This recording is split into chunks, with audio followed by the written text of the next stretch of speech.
We're joined right now, I'm delighted to say, by Carl Heneghan, Professor of Evidence-Based Medicine at the University of Oxford, to talk about the latest big story about fat jabs on the NHS. Good afternoon to you, Carl.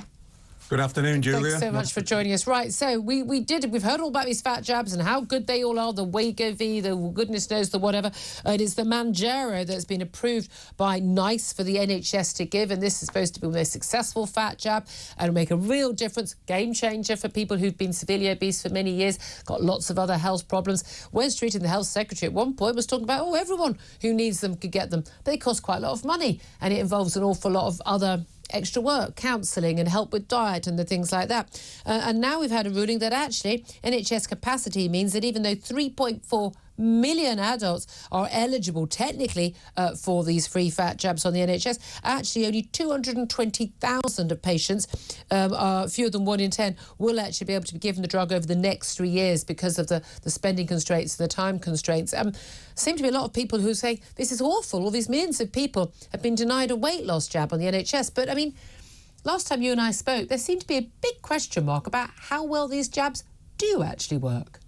So I think you find Wes said he was going to give it to the unemployed, wasn't it? That was the secret to get everybody off benefits. So this is a drug tirzepatide. What it markets itself is because it's once weekly. For a month's cost, so that's 4 jabs, you have a quick pen, you can do it yourself, is about £122 for the NHS.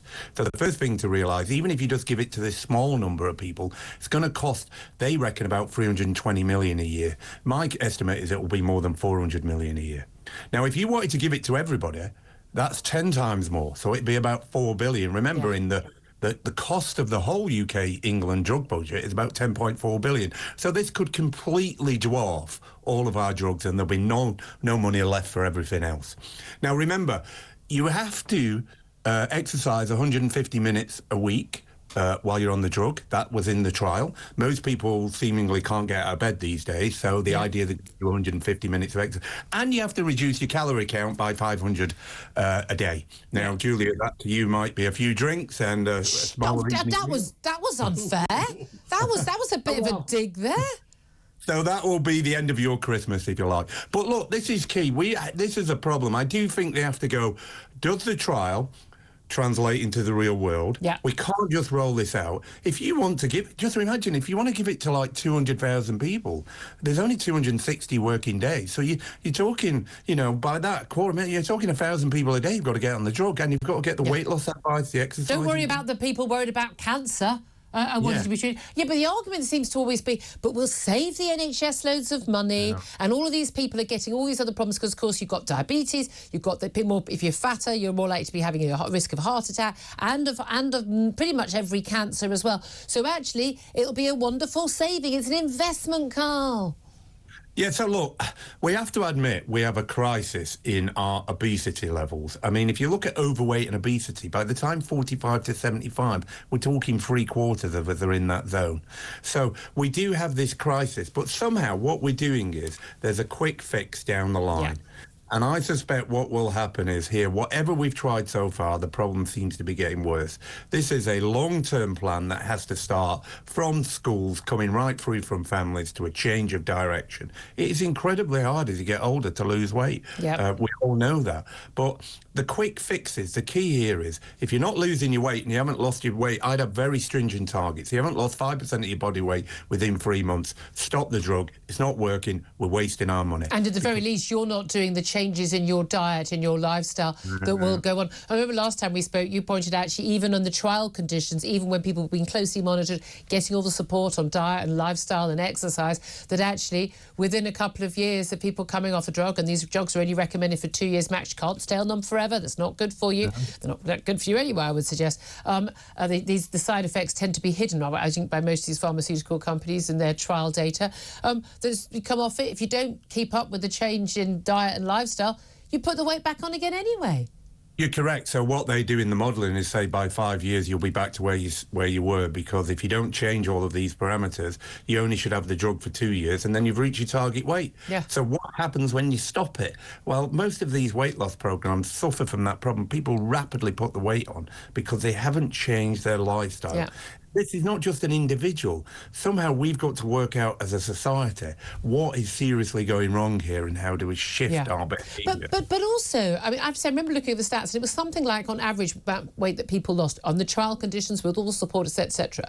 That actually they were losing on average something like £0.5 pound a week. And you're thinking, you could lose £0.5 pound in a day, for goodness sake. I mean, it's just extraordinary. I mean, when I've done proper health kicks, I've managed to lose, I think one time I actually lost £7 a week. I was doing a hell of a lot of exercise. I was eating. I've never done a crash diet, don't do any of that madness. But, you know, there was no carb, there was no sugar. It was just, you know, it was lean fish and veg and things.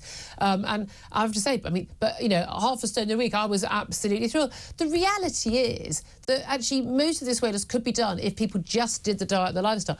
But people are obsessed with it. I was at an event earlier this week, and so many people were talking about this. There's so many journalists, so many politicians who've been using this. This is being pushed by everyone.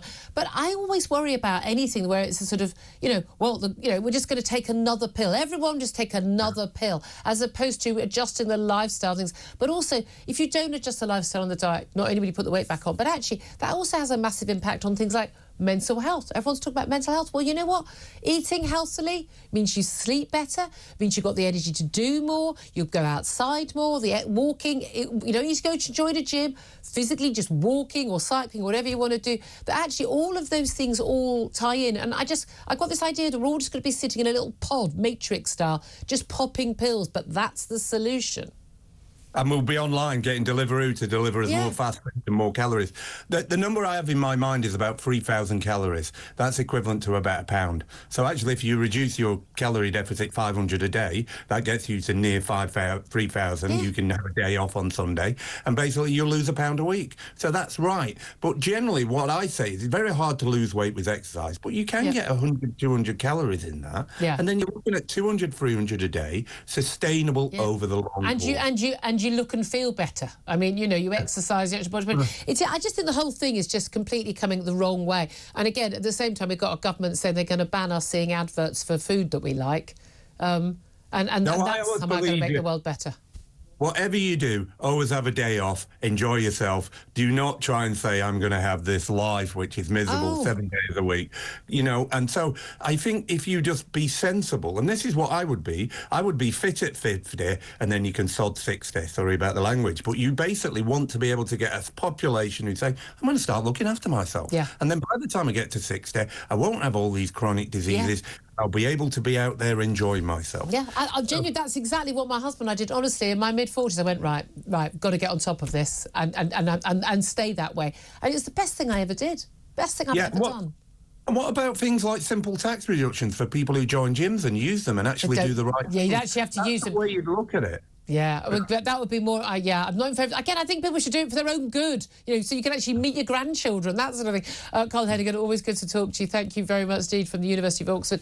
Philip Ingram, your tuppence worth on this? Well, too much common sense coming in there, and it is, just do everything in moderation. I know, that's what all the people who die at sort of 160 in their last words are like, in moderation. But I remember the debates in the 70s growing up. It was all the future's going to be, instead of eating, you just take this pill and that's going to sort everything out. Why would you want to? Well, exactly. You know, enjoy the food, enjoy everything else. But if, you know, I will put the weight on, but I enjoy doing it. If